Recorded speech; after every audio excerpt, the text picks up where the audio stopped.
Hello and welcome to the Gooners. All back again with you guys for another show, your third show of the day. We did our 8 a.m. show. We did the Let's Talk Arsenal fan show with Danny, which you can check out. There's a lot of interesting chat about leaving ABW and all controversies at ABW. It's quite good. So go check that out if you want to get the ins and outs. But this is a bit more serious, which I never thought I'd use in the same sentence as, hello, Mike. How are you doing, mate? You know, this is the one time a year where I actually I put the glasses on and get serious. So, yep, the finances are out for the year 2021, and it tells a lot. It tells a story, but it's an evolving story, and it's one that I just want to say I recognize isn't more important than winning and losing, and I mean it's just important to understand how the club is run and the changes that are made and the impact of everything. So I get into these numbers, but don't for a minute think that I think that they're better, that it's more important than winning or losing, because ultimately this club has to get back to its glory days. And I kind of feel like we're on our way to that a little bit. I agree, massively so. Good evening, good morning, wherever you happen to be in the chat box. Thank you so much, guys, for joining us. Seeing plenty of familiar faces to both TGT and the Gooners pod, which is where Mike hails from. And make sure you click the link. It's not in the description, it's actually in the video title. I've worked out how you can do that now. So you can click the Gooners pods in the video title and it will take you there. Make sure you're subscribed, if not already, to get more of Mike and Andy and Owen and Mike and all the crew. Jared, of course, as well, who I see in the chat box too. Good evening, good morning, good afternoon, wherever you are. This is going to be our breakdown, in-depth breakdown of the financial report that has been released up until, and this is now where I say to Mike, anything I say that you need to correct me, but May 2021. So, yeah. The year that's been reported began on 1st of June 2020. Now think about what was going on then.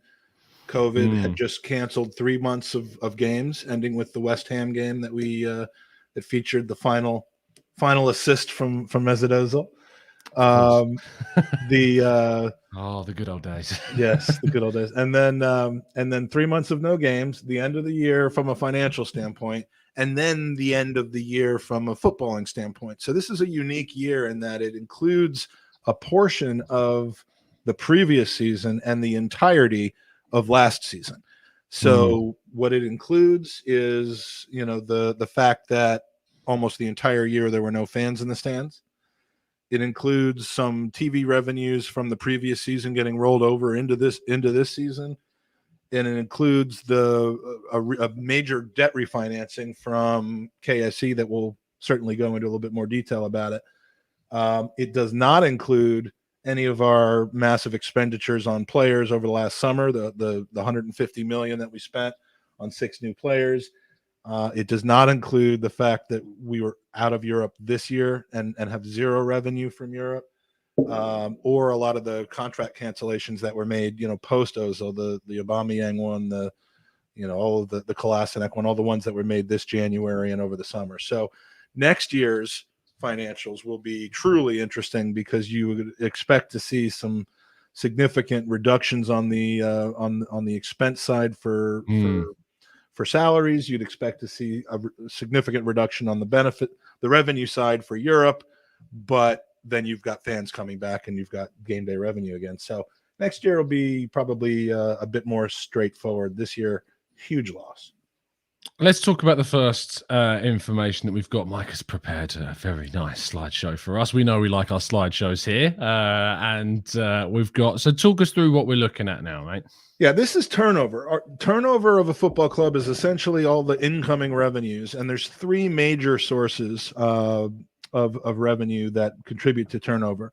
The first is match day revenues. And if you can look back as far as to 2017, we typically, in a year where we have some Europe of some sort and finish in or around the top 6, close to 100 million pounds of match day revenues.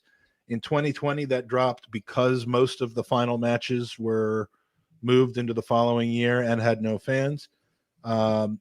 But then in 2021, you see under 4 million pounds of match day revenues. That is the single biggest impact on this season's losses, not just for Arsenal, but for everybody. All of the clubs averaged anywhere from about 1 to 8 million pounds of match day revenues. Broadcasting really wasn't hit that much. And in fact, it was actually a bit extra that came from broadcasting because of increase in the TV contracts, as well as the deferral of broadcasting revenues from the end of 2020 into 2021. So broadcasting was kind of the saving grace. Now, compared to other top 6 clubs, our broadcasting revenue, both domestically and Europe and European, was lower because it's done on a sliding scale of where you finish in the league. Each place gets you about another 2 to 2.5 million pounds. And of course, our European money came from getting into the Europa League semifinal, which I know that seems like 10 years ago that we were last in Europe, but yeah, you do get 19 million or so estimated for that finish, whereas the teams that won the Champions League were over 100 million. That tells you how much it's worth to get into Europe and go far in Europe. The third is commercial and retail, and the impact of COVID, the impact of worse performance, of not being in the Champions League and instead being in Europa, has really kind of addressed and impacted our commercial total. But the three of them combined, total turnover about 328 million pounds. That is the lowest that it's been since, I think, 2014. And that says a lot. That is, again, largely as a result of COVID, because that doesn't include the significant portion of player trading. So when I ask the question, which I think a lot of people come up with and say, should we panic about this?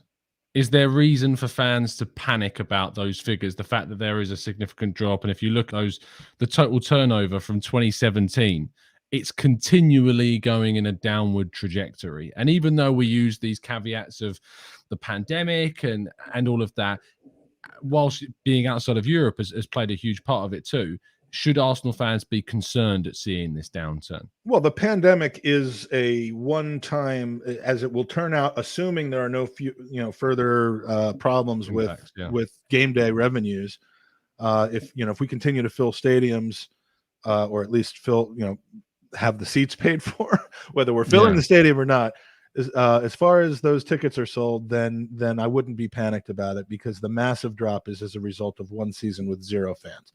The bigger element of the drop that is more alarming, if it were to continue, is the lack of European football and the lack of any significant European football since we dropped out of the Champions League.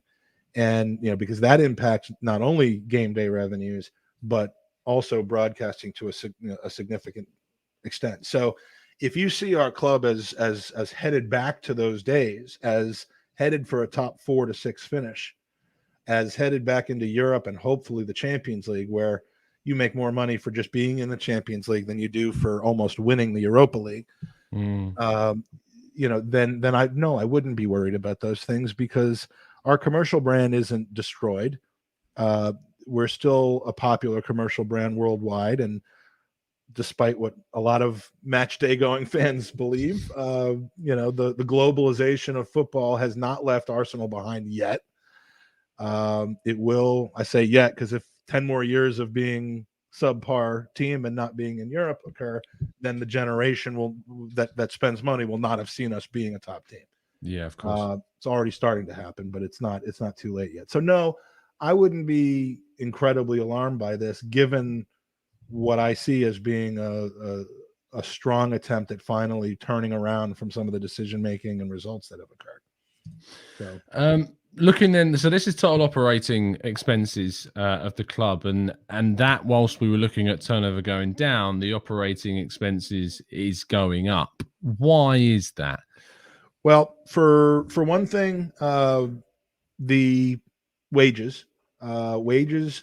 This wage number consists of not just totaling up, Aubameyang's 250,000 a week and Kolasinek's 100,000. It's not just that. It also includes all of the club's employees, which number in the 300 and something or thereabouts number. It includes Social Security and pension payments. It includes agent fees, basically everything that we spent on employees, as they call them. And that number is up to 244 million from 234 million. That is where you're going to see the biggest change next year. I have projections for next year, and the only thing I'll say about my projections is that I almost nailed the number exactly this year. So my projections hopefully will be accurate this year. I thought we were going to lose 110 million. It was 107, but that's where you'll see some significant drops next season because of the salary clear outs that we've done over the past 2 or 3 transfer windows. The other main element of why that's gone up is the exceptional items. When there was a refinance of debt, there was a restructuring of debt in Arsenal, which I think is a huge story here.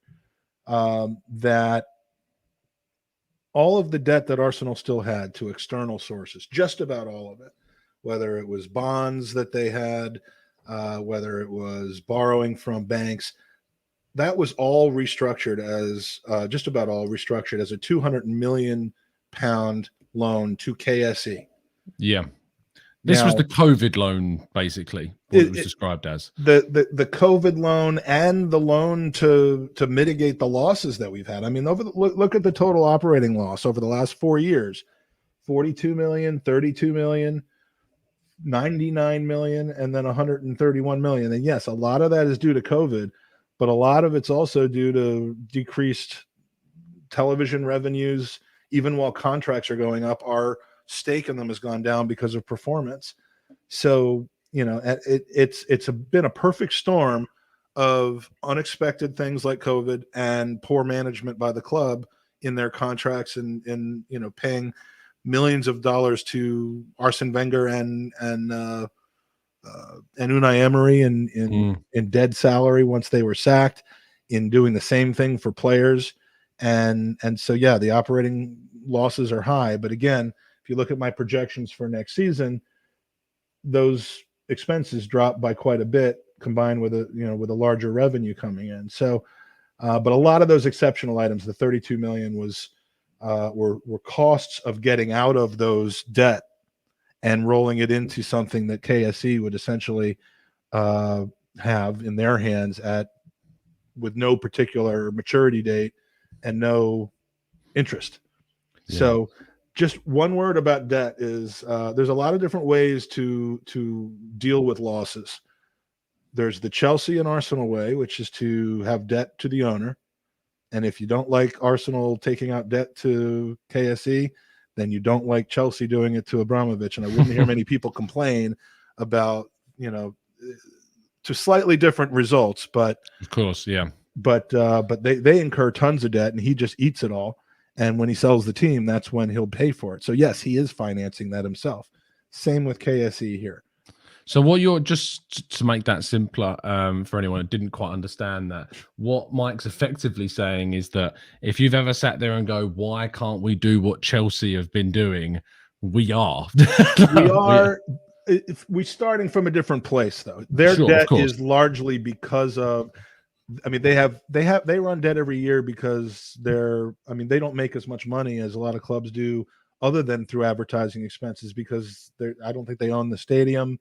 They're they're a small club in Fulham, and so they're not as naturally profitable.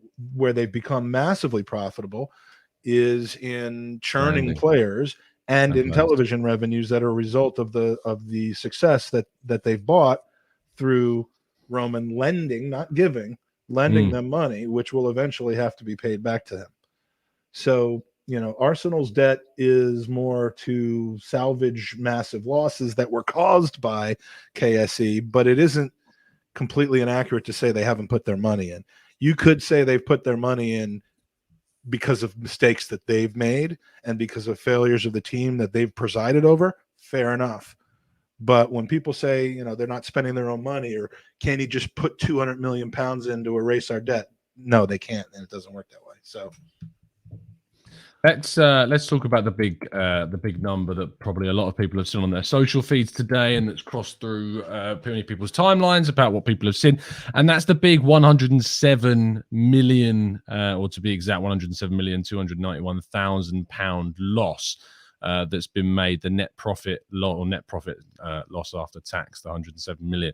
Just tell people what that represents, considering it is, it's more than double last year's loss, and if it's something to be worried about, considering your projection for next year drops to as little as, I see there, 3 million in loss. Yeah, it's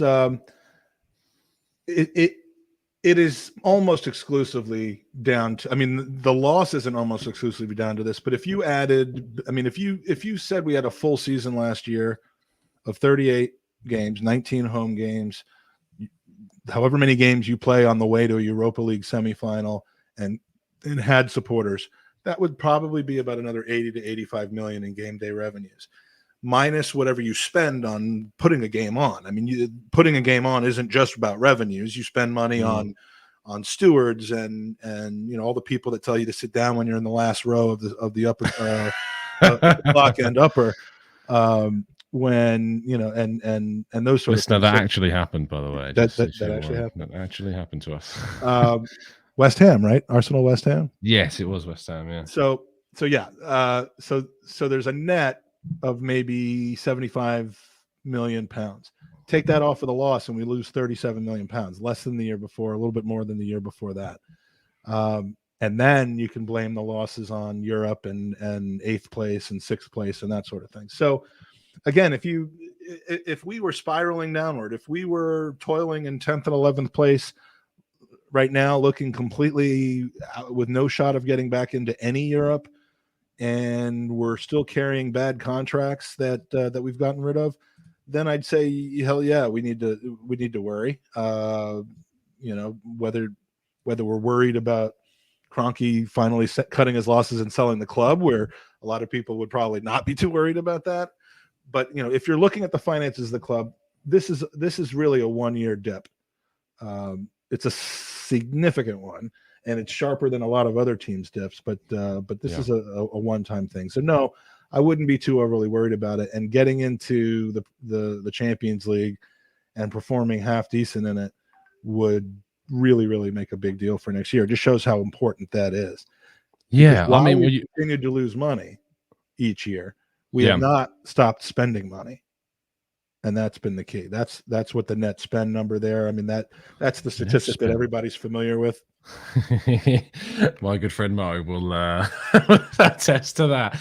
I mean, you look at 2017. I mean, we were 35 million pounds in the black, 56 million pounds in the black in 2018, and then we started to make those losses because the impact of being outside of the Champions League, but having a Champions League wage bill and spending Champions League levels of money was obviously eating into what Arsenal were capable of doing.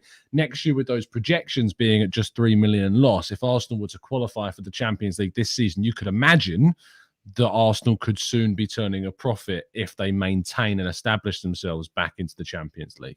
And next year's projections are where you find this past summer's investment in even talent. After 150 million pounds worth of spending. Yeah. I mean, 150 million minus Willock, and that's the 122. And I think there was one other player that we got a loan fee for or something like that. But Bellerin maybe. The net spend though, now that isn't all accounted for in the following year. I mean, if that's spent by over 5 players over 5 years, that's going to add 20 million to that wage bill number, not 120 million or 30 million, but that is going to increase the expenditures next year. Yet I'm still predicting that almost the entire loss will be wiped out, and presumably the following year you'd be back into the black again if all goes well with the television revenues, which are attributable to performance.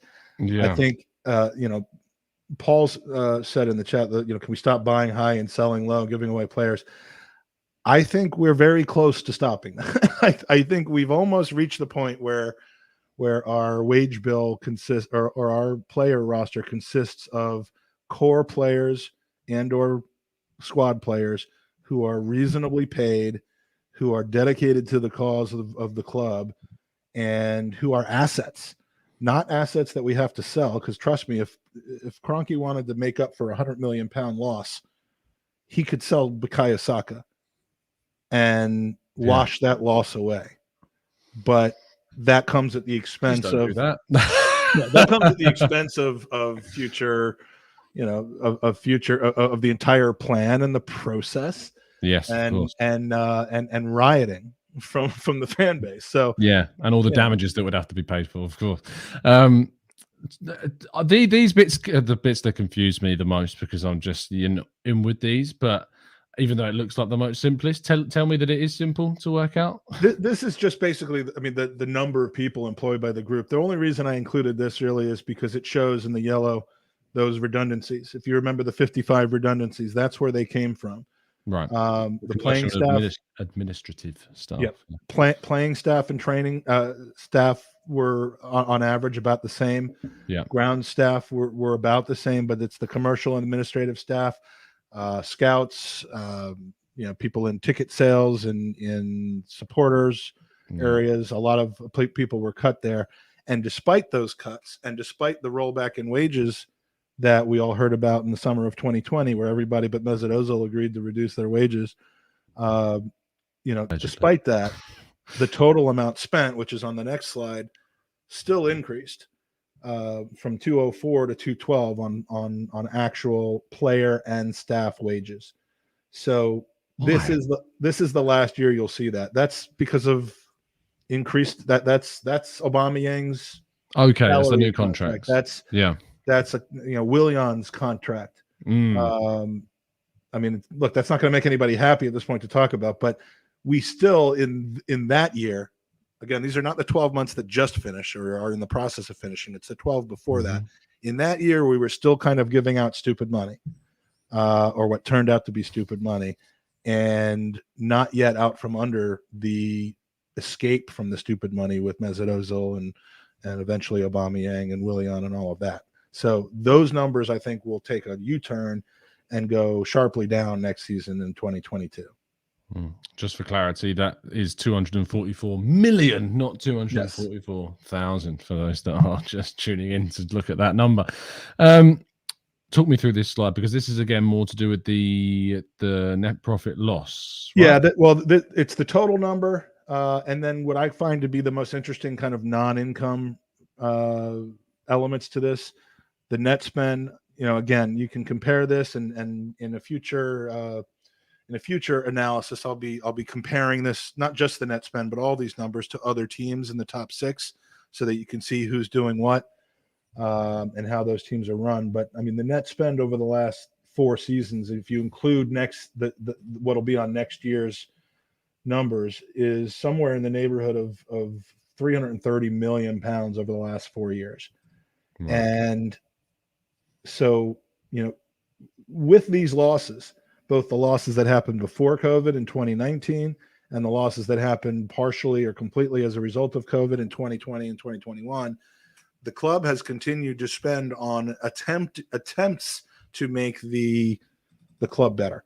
I always feared, and I said this years ago on the podcast, if and when we dropped out of the Champions League, which of course we have and continue to have, would the Kroenkes essentially just match the incomes with the outgoings, meaning that we would ditch players and turn into a proper mid-table club, or would they spend to try to get back out of the considerable ditch that we were in?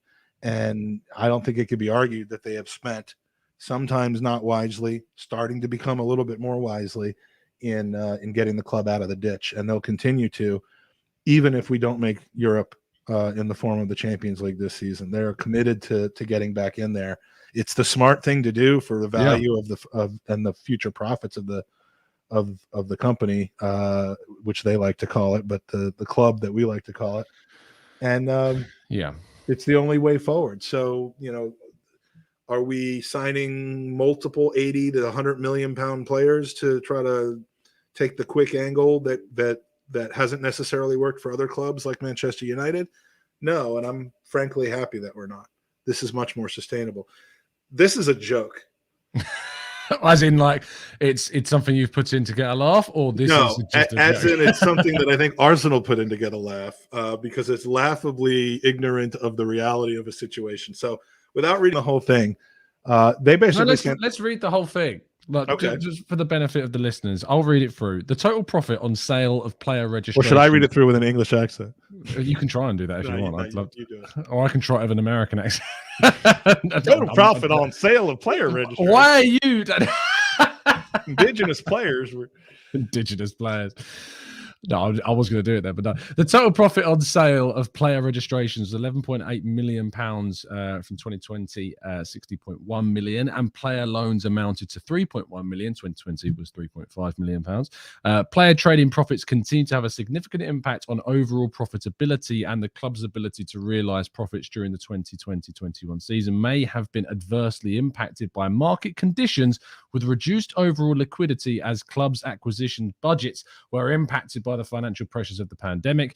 Average annual profits on sale of player registrations over the last 5 years, including 2020-21, have been £42.2 million. For the benefit of those that have no idea what that means and why it's a joke, Mike, here you go.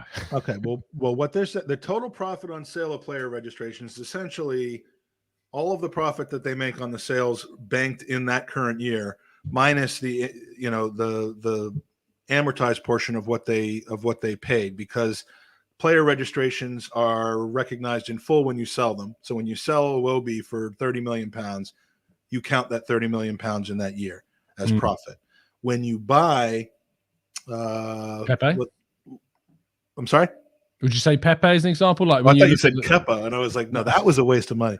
Yeah, when you buy Pepe for £72 million, regardless of whether you pay it in installments or pay it up front, it's still accounted for over the course of the contract. So it's $72 million over 5 years, $18 million. So each year you expect to have a profit on sale of player registrations. Ultimately, again, because you're banking all the money and you're only losing what was amortized against those contracts. So I may have misspoke, because you're not actually including the purchases. You're including the amortization of the ones that you sold. It's like we still owe some of the we still owe Aubameyang money from an accounting standpoint, because his purchase fee of 50 some odd million pounds was spread over 5 seasons and we only kept him for 4. So that's how that works. Yeah, we've done that with a lot of players. Pepe we're still paying Lille for, and Right. I mean, when you look at the amount of money we pay for Lille for Gabriel Magalhaes, that will not have all been paid over one season. There's only whether it was paid in one season or not, it's accounted for over the length of the contract. It's amortized over that length. So, it impacts the financials in a much different way. So what this is saying is that 2019 or 2021, it was a very low number, 11.8 million, lowest it's been since 2017, when we sold Serge Gnabry for 5 million and one other player for 3. Wellington Silva, I believe. Oh yeah. And that's all we did. That's all we sold. That was the last time that the profit on sale of player registrations was lower than this. And whereas even if you include this bad year, it's been 42 million a year. What do you think they're trying to say there, Tom? To put you on the spot. Oh wow, I feel like they give a reason for it. Yeah, and the reason is bullshit. Adversely impacted by market conditions. What are they trying to say, that the clubs, that we couldn't basically sell players because the other teams didn't have the money to buy them? Not that we had shit players that nobody wanted, or that we had destroyed the value of, or that we kept too long and didn't blaming everyone else. Yeah, forget the fact that we presumably turned down a bid for Mainsley for 18 to 20 million pounds to Wolves, and kept him, and also ultimately we'll lose him on a free. That has nothing to do with it. It's just that no one could spend any money on our players, but yet. What, Dominic Solanke went for 19 million pounds? Now, look, I don't defend KSE, and I sound like it, but I'm not trying to use my analysis of these numbers as any kind of Kroenke or Arsenal apologist or support. And as I've said many times before, I think their faults are many: lack of attention, lack of stewardship and custodianship in the way that it should be. Personally, just being horrendously selfish people and money hungry, in the sense that they would take an American football team away from a city that they swore that they wouldn't to and move them to another city. Animal rights. I mean, they're not good people in my opinion. Most billionaires tend to have their faults. Skeletons in the closet. Yeah. Yeah, I'm watching Billions right now, by the way, the show, and it's fantastic. Oh yeah, but they're not nice people either. Just on that point, because while you were speaking there, I wanted to look up kind of how other clubs sold during that year. And I know this is something you're going to go into a lot more detail across the board. But Alvaro Morata was sold to Atletico Madrid for £31 million. Chelsea sold Mario Pasalic, if you remember him, to Atalanta for £13 million. Nathan, who I don't know who Nathan is, but Nathan was sold by Chelsea. It's Nathan. Atletico Madeira for 2.7 million. They ended up making £51 million during that year. If we look at Liverpool during 2020, during that summer, they sold they bought Diogo Jota. They sold Dejan Lovren to Zenit for £10 million. They lost Ovi Ajaria, another player I've not heard of, for £3.5 million to Reading. They made £1 million off a loan fee to Cardiff. They still made £15 million during that. You may say that's little, but when you consider other seasons, they've sold the likes of Jordan Ibe and Brewster. They didn't necessarily need to make loads during that year. Right. Spurs, just looking what they did during that year, they sold Carl Walker-Peters to Southampton, which turned out to be a great deal for £11.97 million. And then Manchester United, just to round things off for them, Donny van de Beek was brought in, but they sold Chris Smalling to Roma for £13.5 million, loaning out Jesse Lingard, of course, to West Ham, as many people remember. Timothy Fosu-Mensah joined by Leverkusen for £1.53 million. But the point is that whilst our sales that we were doing was so poor, it's the fact that the club are trying to say that the market was in a position that other teams simply weren't buying players for what we were willing to let them go for. And as Mike said, despite the fact that Ainsley Maitland-Niles had a bid rejected at a ridiculous figure that we look back on now with only regret that we didn't accept that bid, but the fact that they're trying to turn around and say that it's because no one could buy them, not because previous regimes. To be fair, it wasn't even the current regime's fault. Well, I don't put that on our Arteta and Edu and all. Yeah, yeah. I mean, I put it on 2018 to 2020 or even before that. But I just think it's funny that they went as far as to give a reason why that number was lower and ignore an at least equal, if not greater, portion of why that number was lower. So yeah. And you won't see a total profit on sale of player registrations any higher next year, because who have we sold? Just one player, Joe Willock. Yeah, and we've let a lot of players go. I mean, what we will see, and obviously what will be reflected soon, probably mostly in 2023, will be the 2022 figures as well, but will be the reduction of the wage bill on a drastic scale. So that will be what changes. Yeah, and I've got some of those numbers. I mean, this is the debt restructure. So if we want to talk about that, and then we can. Do you want to move on to the wage bill? No. Well, yeah. Let's move to the wage bill, because this isn't a perfect complement to what you're seeing as those wage numbers, the 234 and the 224, because this takes into account only players' wages and transfer fee amortization. So it's kind of a combination of two things. But as these numbers go, the rest of the numbers go. Let's be honest, the 300 or 400 non-playing staff, the commercial, administrative, groundskeepers, photographer, those numbers are fairly stable. So as the annual wages go up and down, this is what you're going to see. So this is essentially a show of any player who was either paid money in 2018-19. So this is the season that we started with. We started with Unai Emery. So this is the season, that's the summer that Wenger had stepped down and Unai Emery came in. We had about 28 players on the payroll and another 3 or 4 who we were still paying off their transfer fees from the amortization. So we had about 134 million in player wages alone. The following year, You go to the. Oh, sorry, that's my bad. Yeah, there we go. Yeah, the following year, those player wages were down to 117 with 27 players, but we're still paying Bukayo Saka £3,000 a week at that point.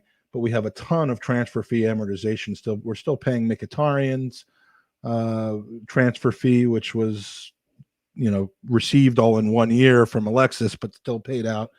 Mustafi, Lucas Perez. I mean, looking at some of these names makes my head hurt. But it was 117.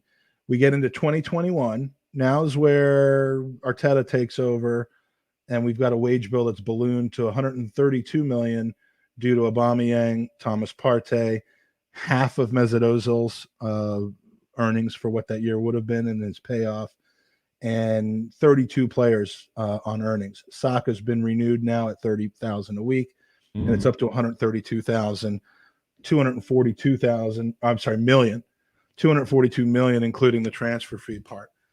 Go into this season, 2021-22, and it's down to 100,000. It's mental. This is where you'll start to see these numbers drop in the next, because the statements that have just come out were that last one where the player wages were 132, and we know the overall wages were 244, including everything else. Yeah. So if the player wages drop from 132 to 100, you could pretty much expect the overall wages are going to drop by. The overall wage bill is going to drop by 30 or 40 million pounds from where it is now. So Aubameyang's going to go, and Lacazette's going to leave, and El Nenny's going to leave, and Xhaka could still go, of course. Pepe could yet leave as well. Well, and believe it or not, Aubameyang's total here of 13 million includes this year's salary, because we're still paying him this year's salary. Yeah, of course, 7 million, I think it is between now and next year it drops off. This is the current. The next slide is our wage bill going into the next season, prior to anybody else leaving or coming in. Yeah. Watch what happens in the next year. Let me 22-23. There we go. Yeah. 69 million pounds committed on the books right now. This is top wage earner Thomas Partey. Now there are a few things that can change in here, but we've gone in essentially the first year that Arteta came in to now, having from 132 million in player wages to 69 million in player wages. That will go up, because when we sign when we sign Kylian Mbappe and his £1 million a week, then that goes up by 52 million. But what it does do is but there's so much room now. And when you look at these 18 players that are under contract for next season, and again, we don't know whether Mari will come back or not. We don't know whether Saliba will come back or not. Yeah, we don't know whether Bukayo is going to go from earning 30,000 a week to 200. And there's I say Xhaka, Pablo Mari, Cedric, Holding, maybe Saliba, and that's about it from that list there. So I have at least 4 of those. I've assumed that Leno, Torreira, Mavropanos, and Guendouzi move on. Some of those are already in the works, but I mean, there's no way we're keeping Leno this summer. No, we're not. No, I mean, we're going to bring Matt Turner in, so you got to have Matt Turner to that list, obviously, but we don't know what he's going to be on at the moment. So should we be excited that we've cut our wage bill down to 69,000? Have you included Balogun's wage in that of interest? Because Balogun's on about 40,000 a week. I do not have that. I don't have it in next year's, because I think that's either an oversight or I have him loaned out again next season, which is probably maybe you might get loaned out. Yeah, unrealistic to expect. But yeah, I mean, it shouldn't excite anyone other than for the fact that if you believe that Arsenal's system, if they're the people who are making the decisions, and we know at this point it's pretty much Edu and Arteta, if they are on the right track, and if we look at last summer's signings as a sign of things to come, then I think you could get very excited by the fact that we can add significantly to our payroll, do it smartly, and not have it kill us from a financial standpoint to the point where it doesn't make sense to do it anymore. So, the 200, our wage structure has been completely refined now to where nobody other than Thomas Partey is making over 140 a week. That's what Theo Walcott made 5, 6, 7 years ago in his last contract with us. So that is going to have to change as some of those guys towards the bottom specifically 2 out of our lowest 3 wage earners on the first team are going to be commanding a lot more wages, but we've got the money to pay it to them now, and we won't need to let them go like we did in years past with the others. Smith Rowe's new Interestingly, contract, I believe, takes effect next season. The Smith Rowe contract, do you say? Yeah, that. Yeah, I've just checked because even when I saw that figure, I was like, "Is it really just 20,000?" But according to SpotRack, it is still. That's what he's gone up to. So consider what he was actually on before he signed that new deal.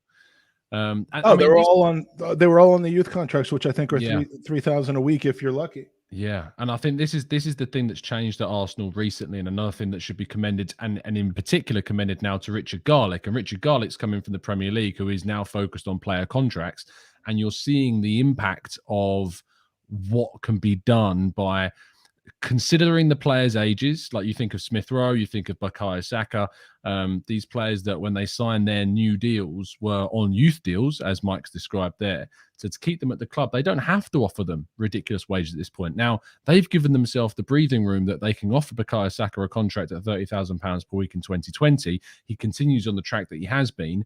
And so what they can do is they can offer him a new 5-year contract, which they're going to be looking to do this summer. And they can go up to that big figure of around £100,000 per week, or similar to what Martinelli's on, because Martinelli's new contract put him up to 90,000, because obviously he didn't come through the Hale End Academy. So it wasn't on the same kind of racket as what we saw with Smith Rowe and with Saka. So they've allowed themselves this breathing room to then upgrade their contracts reflective upon what they're doing into the team. And it's really clever. And actually the club have done this in the right way. And it's something that definitely needs to be highlighted as a compliment. So when people are in the chat box going, is Smith Rowe only on £20,000 per week? He is. And it's the reason why is because they've been very clever about how they strategize their contract renewals for players coming through the youth system. And that number, I mean, he's on a contract through 2026. He will get that number's not going to stay the same. Yeah, exactly. He will. Sorry, Villa. He's ours. Yeah, I mean, and to be fair, I can imagine Villa would have offered him a significantly higher wage packet than what Arsenal's contract offer was. So if you ever needed any kind of insight about his commitment to the club, that definitely gave you one. But yeah, you can imagine that he's going to sign an extension in the next couple of years that will take that figure closer to what some of those other players are earning, because it's reflective of what he's providing to the team. When you're the top scorer at the club in a season, as he is right now, you can start to demand some big wages, and he should do, and he has a right to.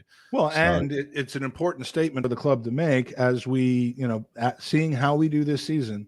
If these players, Saka, Smith Rowe, Ramsdale, if they get us into the Champions League, I am certain that this would be a year earlier than I think the process was designed to get us in. Yeah. No one projected that for this year within or outside of the club. If they do, they will be rewarded, and everyone will see that Arsenal is building something that rewards the players that contribute the most, not having a lopsided, if you went back 2 years on that salary chart, we're giving silly money away to people who in large parts didn't deserve anything of it. Kolasinac and I mean the wage structure was just so warped, broken, with who was earning what versus who deserved what, and it's almost within 3 transfer windows, within 14 months, it's been fixed. Now the team isn't fixed. Yeah. But the nuts and bolts of the wage bill has been fixed to the point where, and if you aren't happy that we didn't sign players in January to help kind of push us over the edge for top 4, signing players in January would not have automatically gotten us top 4, but it could have set us years back in this process of if we had a panic bought. Yeah, and if you do that and you don't get top 4, then you're right back in the situation you were before. Exactly. And so it's squeaky bum time trying to get through the next 15 games or whatever's left. Try to consolidate that spot without a whole lot of depth in our lineup. But other top 10 teams in the Premier League have 18 field players that are active right now. Some have 19, 20, 21. Some of them are gone due to long-term injury or sexual assault charges or what have you. And, so we're not that much smaller of a squad than other teams. It's a gamble, but it's one that could pay off handsomely if we exceed our goals and keep such a tight structure going in the next couple of years. So look, it's an exciting place to be as an Arsenal fan right now, seeing the way in which we're structuring the club, the way in which they're taking ownership of the construction of the team. And when you see that the finances and when people see that 107 million pound loss from this season, it's not reason to panic right now. What would be panicking is if things continue to get worse, which they're not expected to because of the impact of the pandemic and what we're expecting to see the projections of next year, which you projected, I think, a loss of 3 million in comparison to 107 this year. yeah. So it's expected to go. And if we qualify for the Champions League, that would have a drastic improvement on our finances. Yeah, I think my projections for next year, what do I project on revenues? Because I mean, there's just that's the one variable that is just impossible to predict at this point. 3 million, you said, on net profit loss after tax. Right, but the high end of that, I projected 160. 180 from domestic. Oh, 0 from Europe. That actually is predictable because that's based on the current year. It's 2023 where we would see the Europe money come back in again. So yeah, I think that's whether we get into Europe this year or not will impact 2023 financials. These are the 2021 financials. Next year is the 2022 financials that'll essentially give us how we did this year. And then if we get back into Europe, you'll see the benefit of that, not in the next one, but the one after that. It's annoying that it takes a year to come out. I don't really understand why it has to take so long. But Rod's asking how much money does making the Champions League actually add?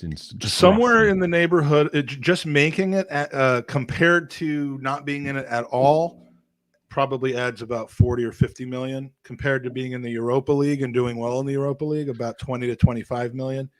Doing well in the Champions League. I mean, I believe that the European revenue for Chelsea last year for winning the Champions League was 107.6 million pounds. For Manchester City, for being the runners up, it was 95 million pounds. It goes to show you what a difference it can make and what a difference being out of that competition for such a significant period of time can do to a club, especially when you're continuing to invest, you're continuing to pay big wages to big players on Champions League level contracts. And that's why we needed to do what we've done. So when you see in chat boxes, what are you laughing at? I'm laughing at John Mavroudis' comment. I asked the question why it takes so long to put the reports out. You have to give the clubs time to hide their money before releasing it. That's fantastic. And some of these wages, by the way, some of these wages, I'm relying on Spotrac, which is a pretty reliable source. They could be wrong. The Smith Rowe's number might be wrong. It might be a bit low, but again, in the grand scheme of things, if he's making double that, the wage bill goes from 69 million to 70 million. It isn't nearly as sexy anymore. And so I just wanted to, but no, I mean, it isn't a huge show. There you go. If I had Partey's number wrong and I had it at 200, and it was actually 400, then that's a different story. But of course, but these little things, of course.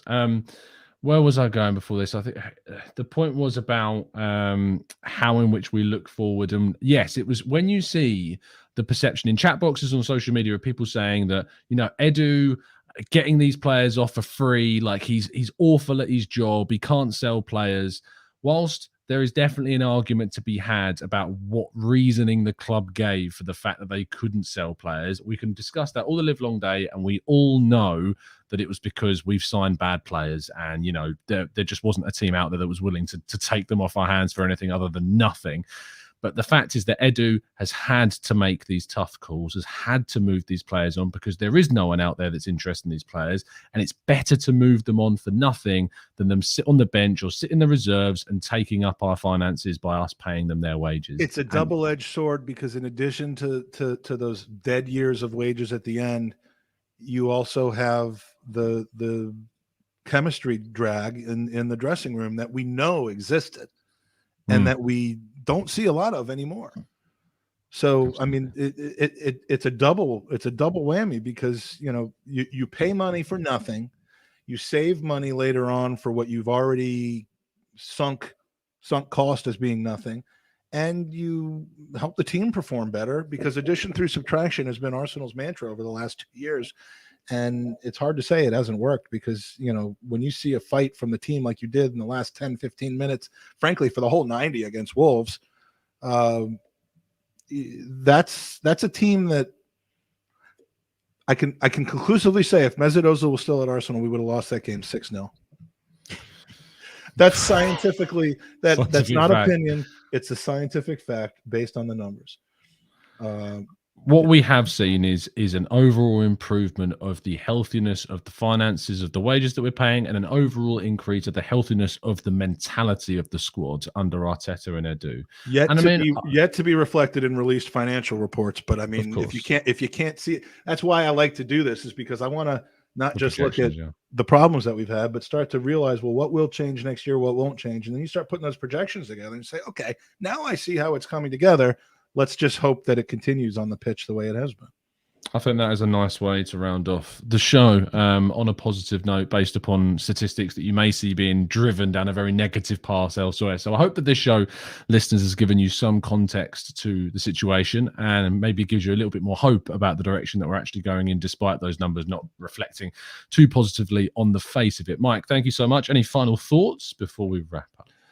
No, I appreciate you having me on. I've been looking forward to getting these numbers and crunching them and seeing how I did with the projections, and can't say I'm surprised by any of it. There's a lot to take out of it. You'll see me at the Gooners pod on Twitter, probably counter arguing a lot of mistaken facts, and as I did when the Rams were in the Super Bowl and people started using that as a stick to hit KSE over. But again, just keep in mind, I'm not pro KSE. I'm just pro not hitting them over the head with things that actually aren't true.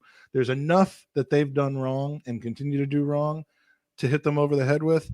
Let's just not do it on the finances and being tight and not spending money, because they clearly have. They've got 200 million pounds invested into covering these losses and refinancing debt right now that they're on the hook for, not anybody else, not us, not anybody else. So that's the main point.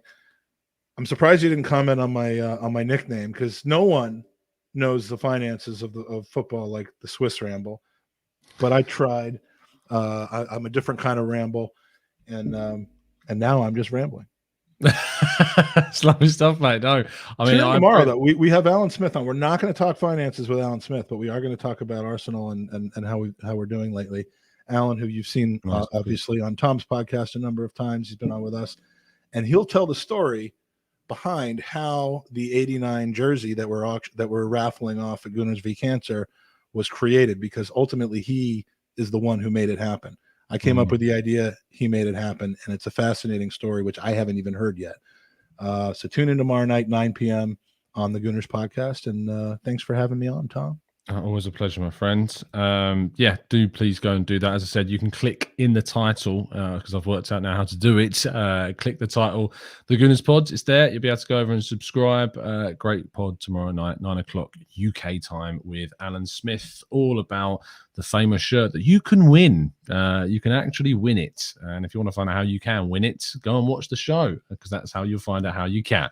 I'll be back tomorrow morning at 8 o'clock, as always, doing another update on the news, which will probably base a little bit around this and then allude to this show for those that missed it, and a lot more stuff that's come out today. Jesse Marsh now officially Leeds United manager. That's going to be interesting from a former Red Bull Salzburg following guy as I am. So see how that one goes. And fingers crossed more results will fall in Arsenal's direction between now and us playing Watford at the weekend. If you want to check out my chat with Danny from Burkout Wonderland, you can do that. That's already up on the channel. And can't wait to watch that. It's going to be, it's an interesting watch. And you can also check out my chat with... Get to find out what 18-year-old Tom Canton was up to all those years ago. Honestly, we actually get up a picture of me when I was first on ABW, so you can see the difference. Are you older or younger than the picture of you that I have that I always show? Not the one in bed, but younger. The one where you're taking a selfie of yourself in a mirror. Oh, no, I think I'm actually that age. That is that age, yeah. So, oh, God, you got to see that. Yeah, it's annoying how many pictures on my Facebook I should have deleted years and years and years ago, and that's why I reject so many Facebook requests. So if you sent me a Facebook request to either Instagram or Facebook, I've probably rejected it, because there's no chance anyone else besides Mike now is getting access to those pictures. Oh, I've only dear me. downloaded your entire profile so that if you ever delete it, I still have it. Oh no. Oh no. Drop a like on the video, people. Thank you so much for watching. And as always, up the Arsenal.